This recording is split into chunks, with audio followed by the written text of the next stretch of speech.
E eu sei que Deus te deu grandes vitórias, amém?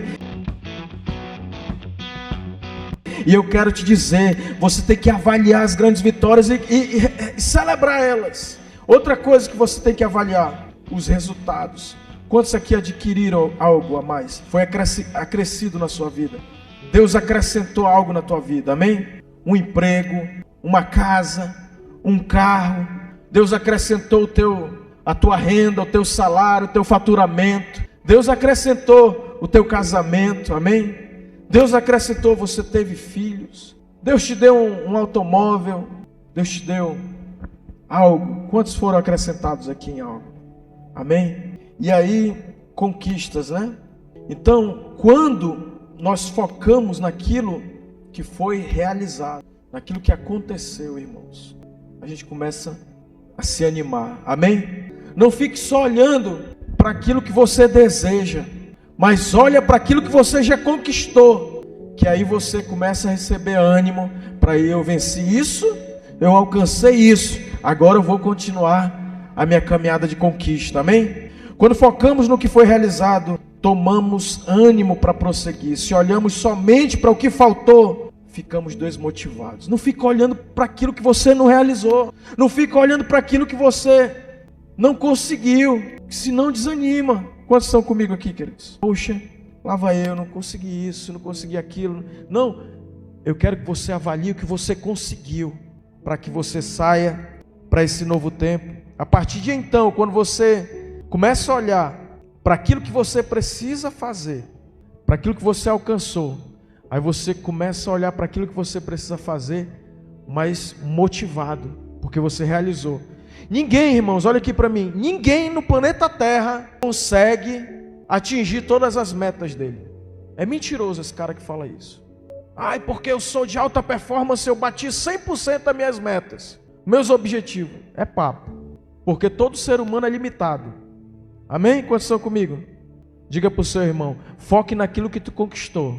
Se anima e vai para cima daquilo que você não conseguiu, porque Deus é contigo e Ele vai te dar força, Ele vai te dar vigor, Ele vai te renovar e você vai conquistar, amém? Será que você pode celebrar isso com aplauso caloroso a Jesus? Pastor, eu não fiz tudo que eu queria, você é ser humano, por isso que você não é Deus. Só Deus que faz 100%, irmão. Amém? O ser humano está com síndrome de Deus, de querer alta performance, alta produtividade. É papo. Fica em paz. Agora vamos para a segunda coisa, irmãos. Diga, faça uma avaliação do seu ano naquilo que você conquistou. Segundo lugar, lista o que ainda você pode fazer. É algo bem básico, irmão, mas a gente fica confuso. O que você conquistou, celebra. O que você não conquistou, coloca lá. Vou batalhar em cima disso aqui, amém? Pegar a meta não atingida e vou. Olha lá o que a Bíblia diz aqui, 2 Reis, capítulo 20, versículo 1. Naqueles dias Ezequias adoeceu de uma enfermidade mortal, veio ter com ele o profeta Isaías, filho de Amós, e lhe disse, assim diz o Senhor, põe em ordem a tua casa, porque morrerás e não viverás. Que palavra! Mas eu não quero declarar essa parte final não, porque morrerás e não viverás. Mas eu quero que você atente aí para a parte, põe em ordem a tua casa. A gente tira esse versículo para falar de casamento, de família, né? Mas diga, a minha casa, a minha vida é uma casa que eu estou construindo. Põe em ordem a tua casa, põe em ordem a tua lista de prioridades. Primeiro, espiritual. Segundo, a alma fala de emoções, amém? De emoções saudáveis. A alma fala de sentimentos, de desejos, de emoções. Põe em ordem a tua casa. Ele fala de corpo, fala de matéria. A gente tem que buscar cuidar do nosso corpo, amém? Diz o homem de Deus que, eu não lembro agora exatamente, que a gente pode cumprir o propósito de Deus, ou a gente pode atrapalhar o propósito de Deus. Se eu não cuidar da minha saúde, eu posso atrapalhar o propósito de Deus. Quantos estão comigo, queridos? Se eu for pecando, sendo sempre vencido pela glutonaria, sendo sedentário, não cuidando da minha saúde emocional, o maior remédio, queridos, para a saúde emocional é viver o amor de Deus, amém? é liberar perdão. Teu coração mole, o coração amoroso, amém? Você está ali, aí alguém te ofende porque é natural, relacionamentos é assim, é desgastante. Esses dias eu ouvi, né, que o cara casa, e aí ele casa, e ele só 5 minutos depois que ele casou, ele já tem motivo para se divorciar. Tem gente que briga na lua de mel. Hoje eu vi um vídeo na internet de uma mulher que estava casando, e aí o noivo foi dar a aliança para ela na frente lá do, acho que era um juiz, não era nem pastor, nem padre, eu acho que estava mais para um casamento de um juiz de paz, né, que é jurídico. E aí a mulher foi pegar o anel, aí ela disse que não queria mais a aliança, porque o marido tinha não sei o que com o pai que não gostava dela. Aí viralizou na internet. Ou seja, nem casou, já no altar já não concluiu o casamento. Ou seja, Deus, irmãos, quer que a gente tenha saúde emocional. Sabe por quê? Porque o nosso casamento só vai se manter de pé se a gente estiver bem. Se eu estiver mal, eu vou brigar com a Clícia. Quantos estão comigo aqui, irmãos? Se eu estiver mal, eu vou me desestabilizar e vou brigar com o meu cônjuge. Quantos já viveram isso? Ou será que só eu? Quando o cara não está bem, irmão, ele briga logo, quem pega a primeira pancada é o cônjuge. É ou não é? Por isso que Isaías foi para Ezequiel e disse: põe tua casa em ordem, ajeita a tua vida. Não adianta tu querer cuidar do mundo e tu não consegue te ajustar. Quantos estão comigo, irmãos? E aí, querido, não é culpa. A segunda coisa a fazer é listar. Fazer a lista das dívidas. Primeira lista que eu tenho que fazer: a lista das dívidas que eu tenho que pagar. Eu estou em débito com meu cônjuge, eu estou em débito com meu casamento, eu estou em débito com meus filhos, eu estou em débito mesmo com dívida financeira na praça, eu estou devendo alguém. Eu tenho que fazer uma relação. Quantos estão comigo aqui, irmãos? Fazer a lista, o que eu estou devendo? Estou falando de dívida financeira, estou falando de dívida emocional, estou falando de dívida com Jesus também. O que Deus? Aí a gente vai chegar lá. Fazer uma lista das promessas que eu devo cumprir. Eu fiz uma promessa, né? Quantos fazem assim? O final de ano é tempo de promessa, né?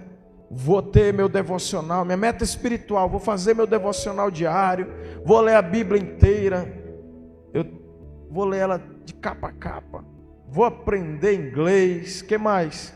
Vou entrar no meu peso ideal, vou malhar, vou treinar, né? Várias promessas espirituais. Vou me envolver no ministério, vou servir na obra de Deus. Listar as tarefas a realizar para que as promessas se cumpram, irmãos. É bem simples.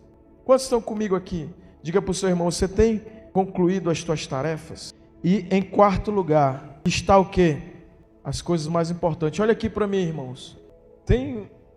A Bíblia diz, né? Ensina-nos a contar os nossos dias até que alcancemos coração sábio. A questão do tempo, da gestão do tempo. A gente tem 3 coisas para a gente ter uma vida bem produtiva no nosso dia a dia. A gente tem que descobrir o nosso propósito. Para que eu acordo? Quantos já sabem por que você acorda todo dia? Qual é o teu propósito? Você está para servir. Diga para o seu irmão: você acorda toda manhã para servir, para ajudar pessoas. Não é nada mais além do que isso. Você sabia disso? Tem gente que pensa que o propósito da vida é ser uma celebridade, um pastor celebridade, ou um empreendedor celebridade, ou não sei o que. Sabe? Quantos estão me entendendo, irmãos?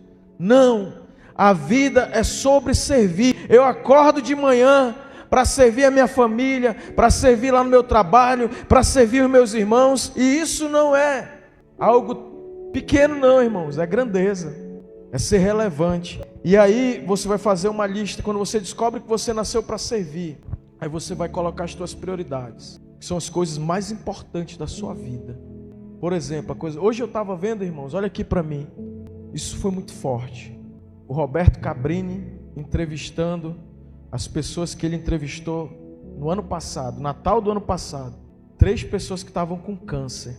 E agora, em 2024, ele entrevistou essas mesmas 3 pessoas. A primeira que eu não vi tudo, eu vi uma parte. São pessoas públicas, né? Roberto Justo, eu nem sabia que ele tinha enfrentado câncer. E aí ele estava lá, Ele disse: eu venci o câncer. E os 3, irmãos, os 3 são pessoas que têm posses, que são bem-sucedidos, são celebridades, são pessoas que o que o dinheiro pode dar, eles têm condição de ter. Mas os 3 colocaram na grande prioridade deles que eles tiveram experiência com Deus, que a coisa mais importante que eles tinham na vida era a família deles. Chega, eu digo: rapaz, é a Bíblia pura. E que o que mais importava, qual a tua expectativa? Não, a minha expectativa é cuidar bem da minha esposa, é cuidar bem dos meus filhos. Os caras têm pai. Eu fiquei olhando o Oscar Schmidt.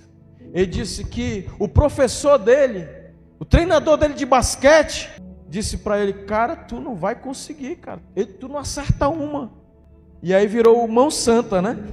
Virou mão santa, derrotou os Estados Unidos no Pan-Americano. E ele dizendo: não era sobre isso. Eu não conseguia fazer a cesta, não conseguia fazer a cesta. E todos os meus treinadores diziam: tu não acerta. Até que chegou um treinador e disse para ele: tu tem que perder o medo de acertar, porque o teu arremesso é perfeito, mas tu tem medo de acertar. Daí, queridos, ele mudou, ele começou: não, eu quero acertar. Ele quebrou o bloqueio que tinha dele, emocional, e ele começou a acertar. E hoje o Oscar Schmidt é o que é. Aí ele diz: eu não tenho mão santa, eu tenho uma mão treinada. E exaltando Deus toda hora, venceram o câncer. Então, a lista de prioridades, irmãos: cuide da sua saúde. Vá fazer, eu falei isso ano passado, vou repetir. Essa vez eu estou em pecado, que eu fui lá no médico, ele passou um bocado de exame.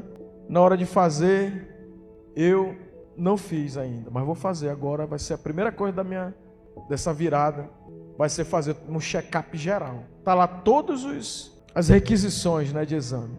Mas diga para o seu irmão: vá para o médico, querido, vá cuidar da sua saúde, amém? Vá cuidar do seu casamento, vá cuidar da sua família, tire tempo com seus filhos, faça o seu trabalho com gosto, amém?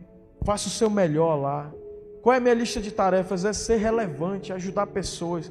Ah, pastor, na igreja, vamos servir com o coração, amém? Quantos têm servido a Deus com toda a alegria do seu coração? Ter um propósito é essencial. Fazer uma lista ajuda a criar foco do que deve ser feito. Muitas vezes não chegamos a lugar algum porque não estabelecemos metas. Essa lista precisa estar bem acessível e sempre ser atualizada, marcando o que já foi feito. Isso motiva quando a pessoa percebe que já realizou muitas coisas. Olha só, irmãos, o nosso cérebro, eu falei isso no Natal e vou falar agora aqui nesse culto da virada. Ele tem uma energia limitada. Quando você se propõe a fazer algo, a sua força de vontade ela é limitada. Aí tem muita gente que fala: não, é preguiçoso, não sei o que. Não, é falta de gestão de produtividade. Isso aqui, ó, irmãos, é o maior ladrão de produtividade. Por quê? Quando você começa a fazer uma lista, por exemplo, eu vou fazer aqui uma lista de prioridades da minha vida. Eu vou ter meu devocional, eu vou ter uma conversa diária com a minha filha, com meu filho, ter um tempo de qualidade.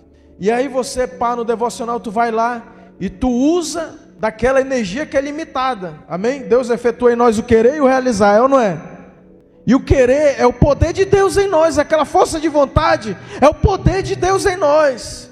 Quantos estão comigo aqui? Aquela força de vontade é o poder de Deus em você, irmão. O querer e o realizar, aquele desejo é Deus.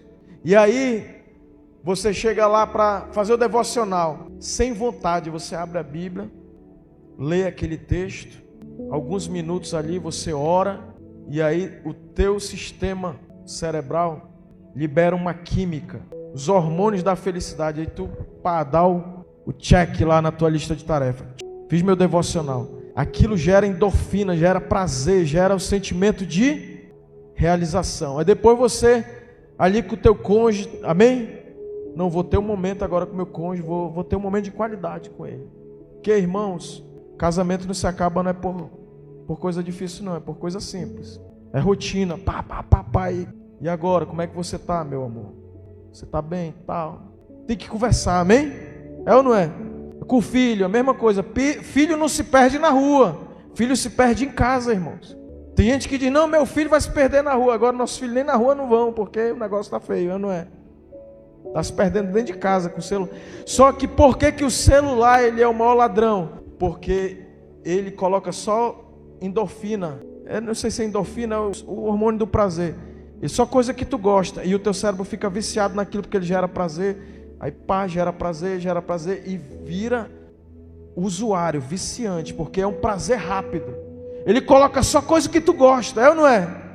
E tu fica naquela, pá, pá. Quando tu vê, acabou o dia.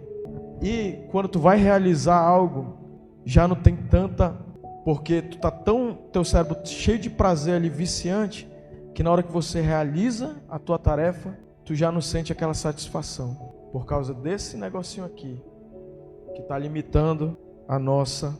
Mas diga assim, eu vou fazer uma lista de prioridades e eu vou realizar aquilo que eu tenho para fazer. Você vai remir o tempo, porque os dias são maus, e você vai fazer o seu tempo ter valor, amém? E terceiro lugar, limpar o que não, limpar o que, né? Limpar o que não serve. Lucas 15:8, coloca aí, por gentileza, é o penúltimo ponto, eu vou encerrar aqui. O que eu tenho que avaliar, né? Coloquei lá, daqui a pouco a gente vai revisar. Mas terceiro, você tem que limpar. Lucas 15:8 diz, ou qual é a mulher que tendo 10 dracmas, se perde uma, não acende a candeia e varre a casa e procura diligentemente até encontrá-la? Uma coisa que a gente precisa fazer, irmãos, é uma faxina espiritual, amém? Ver o que foi de pecado a gente tem que tirar da nossa vida, limpar a nossa vida, aquilo que os nossos olhos têm visto que não glorifica a Deus. E a maior bronca hoje em dia é celular. Ficar ali com a cara no celular, isso aí, limpar, quer dizer, fazer uma limpeza física também, ter qualidade de vida, tirar da nossa casa aquilo que não serve mais. A mulher varreu, ou seja, nessa limpeza você precisa tirar algumas coisas da sua vida. Quantos já viram aqueles documentários dos acumuladores? Quem já viu, irmãos? Meu amigo, eu me amarro a ver aquilo, que eu digo, olha como chega, né? Mas como que eu posso limpar? Alguma coisa que for útil, mas que você não usa, que está ali, mas você não usa, doe para alguém, amém? É uma peça de roupa, acumulador, meu irmão, tem cara que tem roupa, não tem nem onde guardar. É caixas e mais caixas, não sei de que, nem usa. É tanta coisa que não tem mais funcionalidade. Vai acumulando. Pega coisas que você não vai usar e doa, se tiver utilidade para outras pessoas. Agora, outra coisa que você precisa limpar: se você emprestou algo que não é seu, devolva, amém? Devolva. Aquilo ali está travando, aquilo ali vai lhe travar. Se você está com algo na sua vida que não tem utilidade para você, não tem utilidade para ninguém, se desfaça, descarte de forma reciclável, amém? Descarte. E também, olha aqui, irmãos, essa daqui é importante: conserte aquilo que está quebrado. Tem gente que vive fazendo dívida porque não consegue consertar. Não, se tem como consertar, conserta. Porque aquilo que pode ser restaurado, conserta.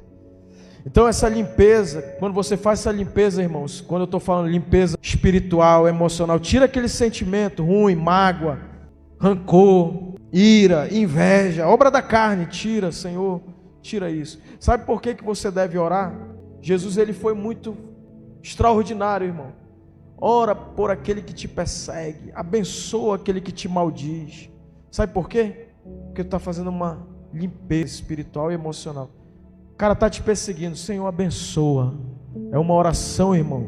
Quando tu começa a orar abençoando, ele diz para a gente amar o nosso próximo como a nós mesmos.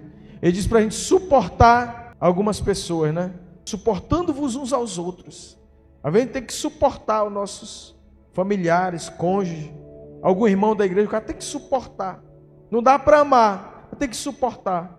Aí o cara acha que é difícil suportar. Agora Jesus, ele amplia a parada. Ele diz, agora você tem que amar o teu inimigo, orar por aquele que te persegue, abençoar aquele que te maldiz. Sabe por quê? Porque quando tu levanta a tua mão e diz: Senhor, abençoa aquele ser humano.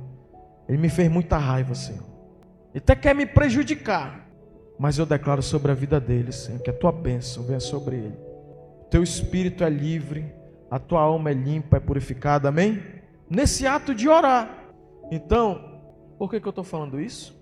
Limpeza emocional, higiene emocional, amém? Diga assim: eu vou me limpar, eu vou abrir mão das mágoas, das lembranças ruins, sabe aquele rancor, aquela lembrança, meu Deus, de rancorosa, porque isso é uma limpeza espiritual, uma libertação espiritual, tirar o lixo. O diabo, irmãos, maldição, está lá, Deuteronômio 28, se atentamente me ouvires e obedecerdes, você vai ser abençoado. Se não me ouvir, não me obedecer, vai ser amaldiçoado. E aí, meus amados, a parada é o seguinte: maldição sem causa não encontra pouso. Eu vi ontem um pastor, disse que chegou um irmão enfaixado, com a perna mancando, que não tinha o que comer, e aí queria trabalhar, e o pastor: tá bom, estava em obra a igreja, né? Vamos trabalhar. Irmão, começa a trabalhar. Ele começou a servir na igreja, e o pastor ajudando, dando ajuda para ele, ajuda e tal, e ele ajudando e o pastor trabalhando, mas não existe esse vínculo empregatício. Até tem uma legislação que foi atualizada aí, que não existe vínculo empregatício, né, em trabalho na igreja, não trabalho vocacionado, né? E aí, passou alguns dias, aquele pastor é notificado que tinha uma ação trabalhista contra ele. E aquele pastor de uma igreja lá de São Paulo, do interior de São Paulo, cara, uma igreja simples.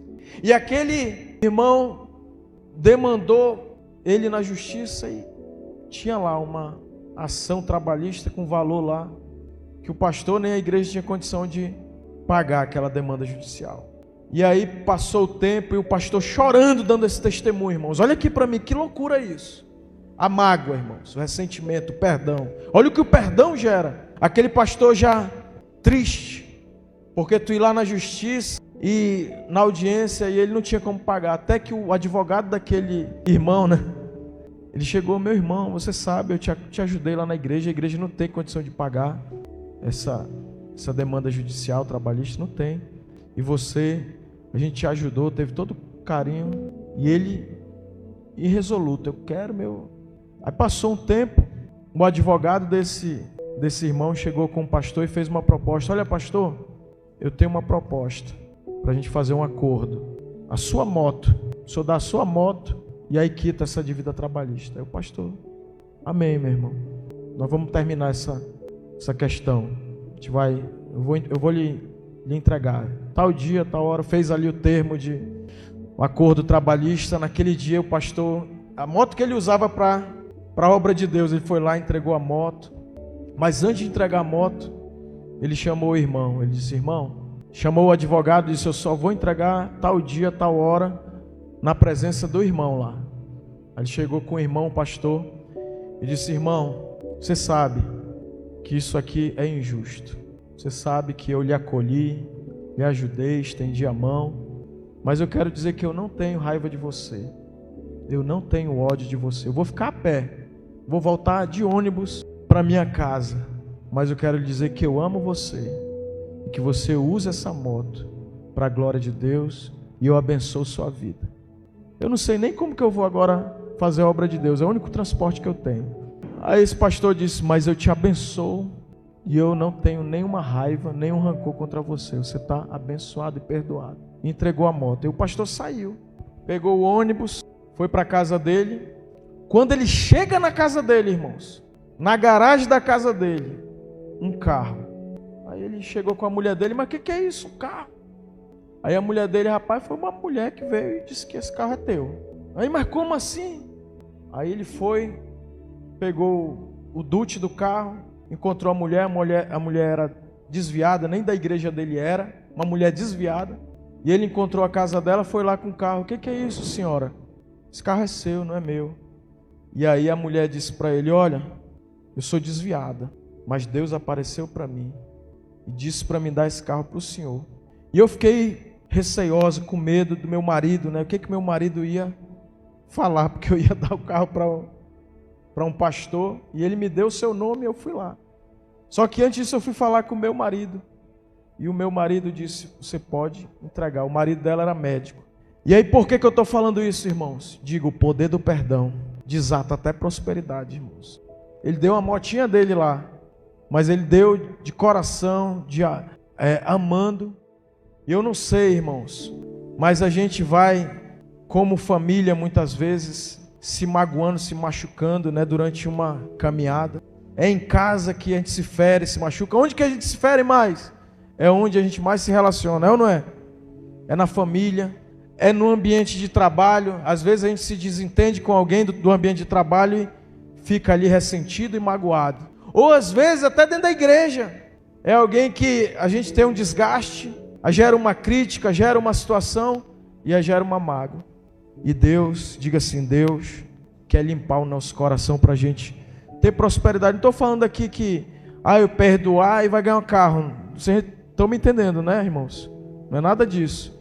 Mas esse testemunho é muito poderoso. O cara estava ali numa situação difícil. É ou não é? Era para ele guardar, era ódio, não era nem mágoa. De ele sendo injustiçado, aquele pastor.